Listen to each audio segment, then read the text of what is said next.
জীৱনত এবাৰ আশা ভংগ হোৱাটো প্ৰয়োজন। তেতিয়া আমি পৃথিৱীখনক চিনি পাব পাৰোঁ আৰু ওচৰৰ পাজৰৰ মানুহবিলাকক আমি চিনি পাব পাৰোঁ। জীৱনত এটা কথা সদায় মনত ৰাখিবা, সম্বন্ধ সকলোৰে লগত কৰিবা, কিন্তু ভৰসা সদায় নিজৰ ওপৰত ৰাখিবা।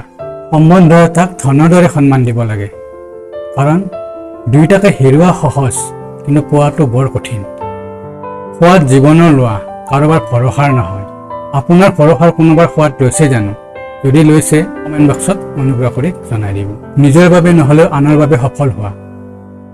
যিয়ে তোমাৰ সদায় অসফল হোৱাটোৱে কামনা কৰে, তেওঁৰ বাবে সফল হৈ দেখুওৱা। তুমি যেতিয়ালৈকে ভয় খাই থাকিবা, তোমাৰ জীৱনৰ সিদ্ধান্তবোৰ আনে লৈ থাকিব। সদায় সাজু হৈ থাকিবা। বতৰ আৰু মানুহ কেতিয়া সলনি হৈ যায় তাৰ কোনো ভৰসা নাই। কেতিয়াও নিজকে আনৰ বাবে সলনি নকৰিবা। ভগৱানেও তোমাক নিজস্ব বুলি কিবা এটা দিছে, তোমাক সেইযোৰ পোচাকেৰে ভগৱানে পৃথিৱীলৈ পঠাইছে।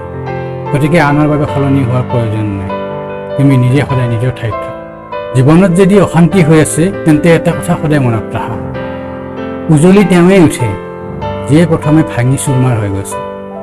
মনত দুখ দিয়াৰ পিছতো যিজন ব্যক্তিয়ে আপত্তি নকৰে, তেওঁতকৈ আন কোনো ব্যক্তি আৰু আপোনাক ভাল পাব নোৱাৰে। বহুতো ব্যক্তিয়ে দুটা চৰিত্ৰৰে জীয়াই থাকিব নোৱাৰে, সেইবাবেই তেওঁলোক জীৱনত অকলশৰীয়া হৈ থাকে। কোনোবাই কৰা দুদিনীয়া টাইম পাছৰ বাবে কাৰোবাৰ মুখৰ হাঁহি কোনোবাই কাঢ়ি লৈ যায়।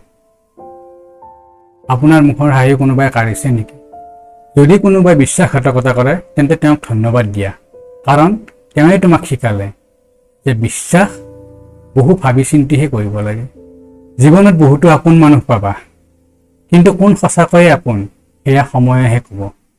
জীৱনৰ কিছুমান কথা আমি বুজি নাপাওঁ, যিবোৰ আমাৰ লগত নঘটে। তললৈ নামি যায় যিজন ব্যক্তি আপোনাৰ বাবে, তেওঁৰ সমান সন্মান আৰু প্ৰেম আপোনাক কোনেও কৰিব নোৱাৰে। কাৰোবাৰ ওচৰত কাকুতি মিনতি কৰি তুমি না সন্মান পাবা, না ভাল পোৱা পাবা। গতিকে নিজৰ স্বাভিমানত আঘাত কৰা কাম একোৱে নকৰিবা। যি তোমাৰ ভাগ্যত আছে সেয়া তুমি নিজেই পাবা, আচলতে নিজেই দৌৰি আহিব। যদি কাৰোবাৰ লগত বেয়া কৰা, তেন্তে নিজেও সাজু হৈ থাকিবা, কাৰণ সময় তেওঁৰো আহিব। জীৱনটো তেওঁৰে হয়, যিজনে প্ৰতিটো সমস্যাৰ লগতে চলি যাব পাৰিছে। কিবা এটা পাইতো সকলোৱে হাঁহে, কিন্তু সকলোবোৰ হেৰুৱাই যিজনে হাঁহি আছে, তেওঁৱে জীয়াই থাকিবলৈ শিকিছে, জীৱনত আগুৱাই যাবলৈ সাজু হৈছে। অহংকাৰৰ আটাইতকৈ বেয়া দিশটো হৈছে যে তেওঁ এইটো অনুভৱেই নকৰে তেওঁ এটি যে ভুল পথেৰে গৈ আছে। জীৱনত কাৰোবাক যদি কষ্ট দিয়া, তেন্তে ইমানখিনি কষ্ট দিবা যিখিনি কষ্ট তুমি পিছত নিজেও সহ্য কৰিব পাৰা। বন্ধুসকল, এই ভিডিঅ'টি ইমানখিনিতে সমাপ্ত কৰিলোঁ।